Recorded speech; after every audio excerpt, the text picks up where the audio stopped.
The US has just delivered a stark warning to China and its president Xi Jinping: stop supporting Russia or else. The warning came on July 22nd when America's NATO ambassador Matthew Whitaker spoke with Fox Business to claim that it's about time that China was called out for their subsidizing of Putin's invasion of Ukraine. In its report on Whitaker's comments, Bloomberg said that the US intends to punish China with secondary tariffs if it doesn't stop buying Russia's oil. China thinks they're fighting a proxy war through Russia, and we're seeing in some statements by the Chinese government that they want to keep the United States and our allies occupied with this war, so that we can't focus on our other strategic challenges, Whitaker told Fox Business. The implication here is that China is playing a complex geopolitical game. It wants to distract the US away from whatever China is doing by keeping the focus on Russia and the Ukraine war. It's doing that, Whitaker implies, by offering both indirect and direct support to Putin that allows him to push on even as the war reaches a point where it's actively damaging Russia. But China made a mistake. At least that's according to Whitaker, who added, "China, I think, has miscalculated. I think they need to be called out for their subsidizing this killing that is happening on the battlefields in Ukraine." Then came the warning: stop supporting Russia or the US will hit back hard. And it'll do this using secondary sanctions, as Whitaker explains. The secondary sanctions are going to be significant. They're going to hit countries that are buying Russian oil, whether that's China, India, or Brazil. Whitaker's threat comes in the wake of over 3 years of warfare that have seen China's purchases of Russian oil skyrocket, despite Putin's country laboring under a raft of sanctions that were supposed to cripple the Russian economy. China has been a big reason why that economy is still ticking over, as China's oil purchases essentially saw Beijing thumbing its nose at Western efforts to use financial pressure to bring the Ukraine war to an end. The threat has been made. However, that threat also raises some questions. Just what has China been doing to support Russia over the last few years, and what does the US think it can do to hurt China in response?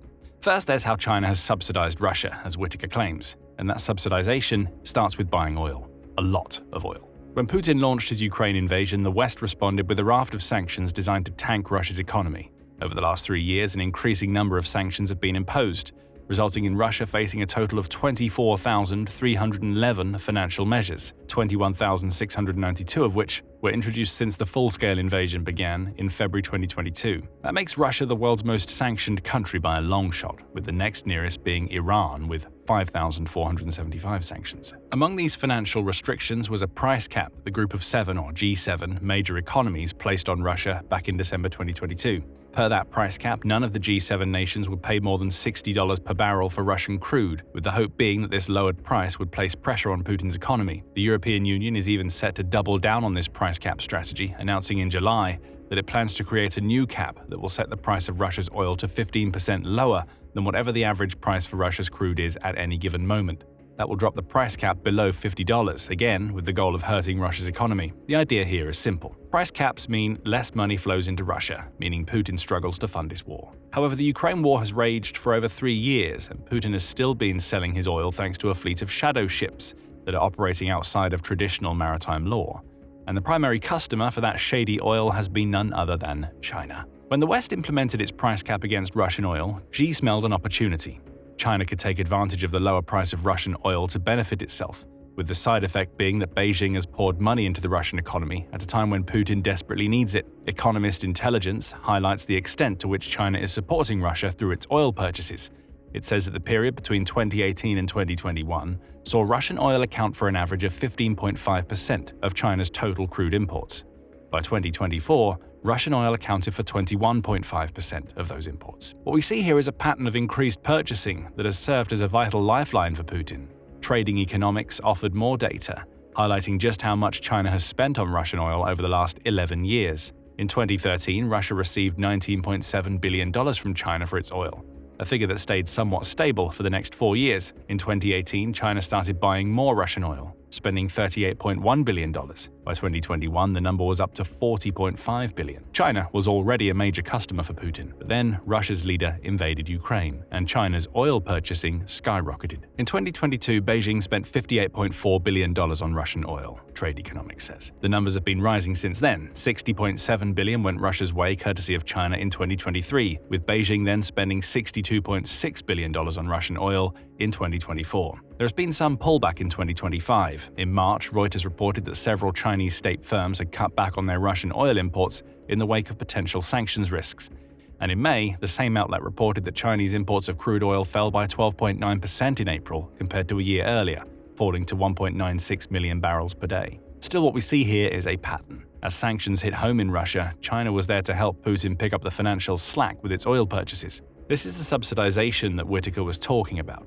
We can't underestimate just how vital China has become to Putin's war effort. The Atlantic Council made this clear in a March 2024 piece in which it dubbed China's oil trade with both Iran and Russia as an axis of evasion.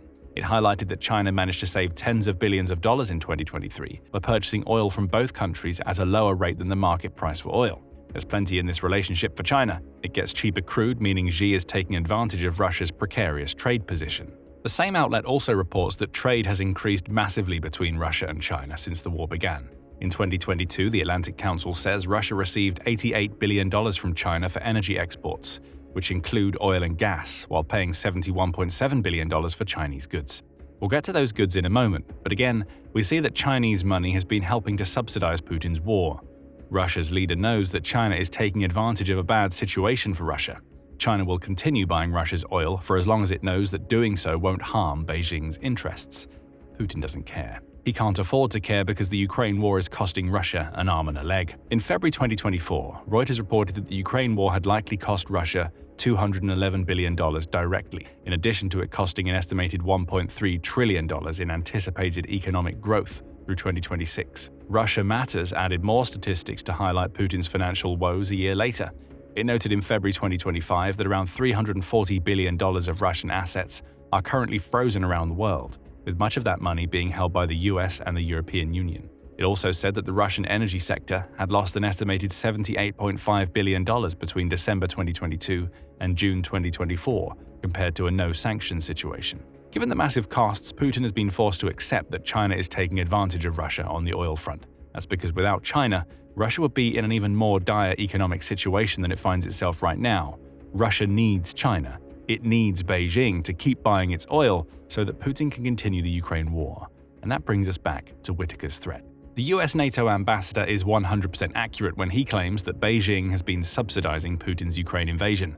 Without China, Russia wouldn't have the ability to pay its soldiers ludicrous salaries of between $2,000 and $3,000 per month, which is enough to place Putin's soldiers in the top 10 to 15% of the country's earners. The US seems to be tired of allowing all of this to happen, leading to it placing a renewed focus on China's ever-deepening trade partnership with Russia. It's not just oil that concerns the US. We mentioned earlier that 2022 saw Russia spend over $70 billion on Chinese goods. Therein lies the second way that China is subsidizing Putin's war.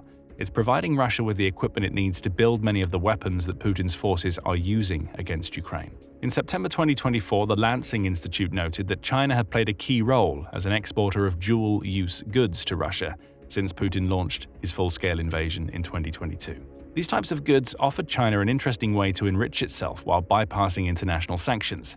Dual-use components are products that can be used for both civilian and military applications. That means that China has plausible deniability. It can claim that it's selling these goods to Russia for legitimate commercial purposes, even though Beijing knows that Putin intends to use them to build weapons and drones to attack Ukraine.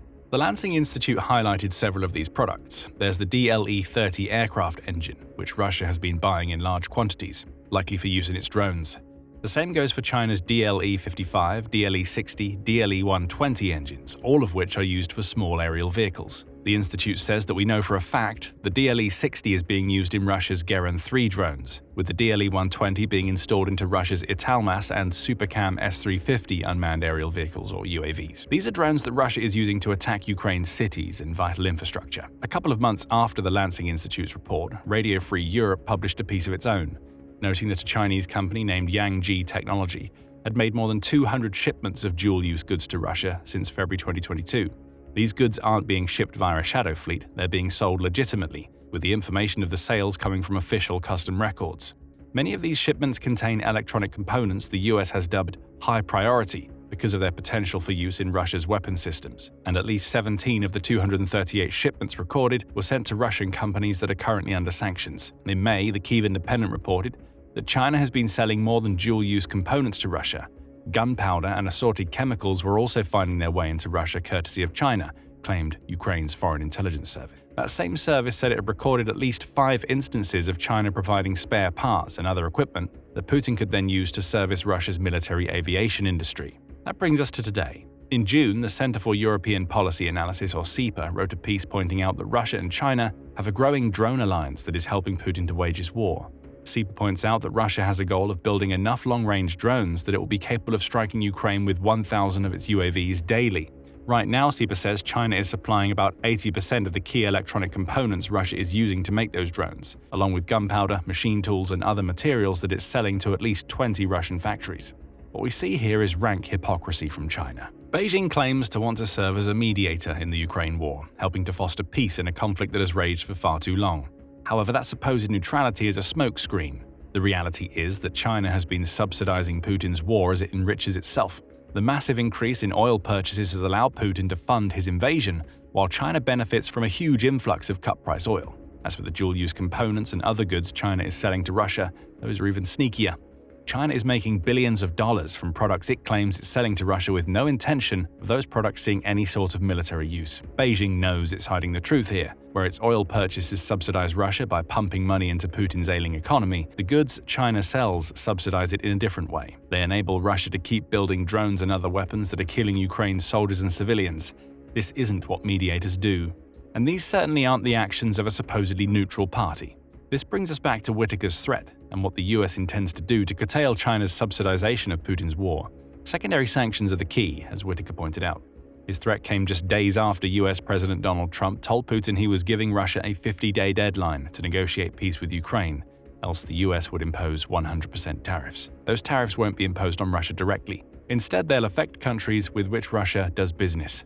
To understand why this is such a problem for China, you need to know the key differences between primary and secondary sanctions. Primary sanctions are those that the US, along with much of the West, has already imposed on Russia. They are direct economic restrictions levied against a country, entity, or individual that could include anything from trade embargoes to asset freezes. The price cap on Russia's oil is a good example. While not a full trade embargo, it's a sanction designed to ensure that Russia makes less money from its oil than it otherwise would. Of course, we know after over 3 years of war that these direct sanctions, while effective, can be circumvented. Russia's shadow fleet and its massive oil sales to China demonstrate that. Secondary sanctions take a different approach. Rather than sanctioning an entity directly, the US instead sanctions the countries that do business with that entity. For instance, let's say a Chinese business is buying oil from Russia. The 100% tariff Trump mentions will be applied to any products that business attempts to sell to the US as a punishment for that company lining Putin's pockets with the money he needs to fund the war. Think of secondary sanctions as an enhancement of primary sanctions. The former hit Russia directly, while the latter place indirect economic pressure on Putin and his country's economy. And the US has used these types of sanctions before.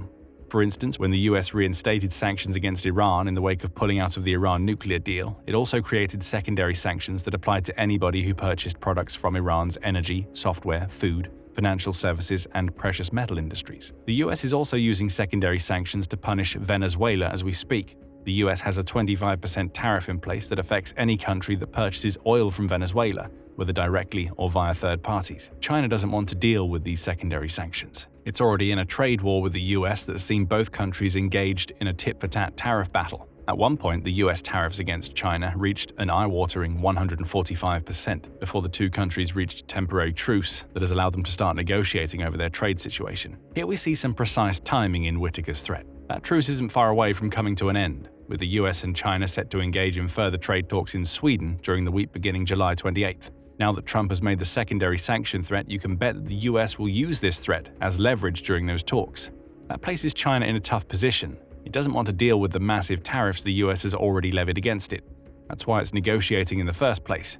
With secondary sanctions now in play, Beijing will have to think long and hard about its next move. Does it continue buying oil from Russia and subsidizing its war machine with dual-use products while eating the US tariffs? Or does it finally walk away from Russia, leaving Putin to deal with a multi-billion-dollar hole in Russia's bank balance at a time when he needs all the money he can get to keep his war going? The US will be hoping that China chooses the latter option. However, that isn't guaranteed. As United 24 Media points out in its report on Whitaker's threat, China's Foreign Minister Wang Yi has already told the European Union's foreign policy chief Kaja Kallas that China cannot accept a Russian loss in Ukraine.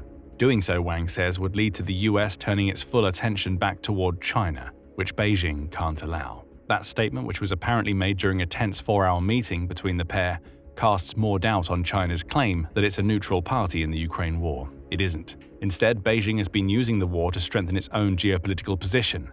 By purchasing so much Russian oil, it's made Putin reliant on China to fund his war. The war continuing also means that China is able to operate with less Western attention being placed on its actions. It's a simple concept. While the West is distracted with Ukraine, China shifts itself into a position where it can become an even more important global power broker than it already is. So will Whitaker's threat work? Can the US use secondary sanctions as a means to force China into pulling its support for Russia? Right now, that seems unlikely, especially given that China has already responded to America's first efforts to implementing tariffs with tariffs of its own. Right now, we're at the edge of a new trade war. America wants its secondary sanctions to put the nail in the coffin of Putin's Ukraine ambitions. However, everything depends on China's response to those sanctions. We'll learn more at some point in mid-September when Trump's 50-day deadline passes. But maybe the US won't have to rely on threats made to China to bring an end to the Ukraine war. Russia might fail even with Beijing's support. Putin's summer offensive will be the Russian leader's final mistake before the total collapse of his country's war effort. Find out more in our video, and remember to subscribe to The Military Show for more videos covering the latest developments in the relationship between the US and China. And thank you as always for watching.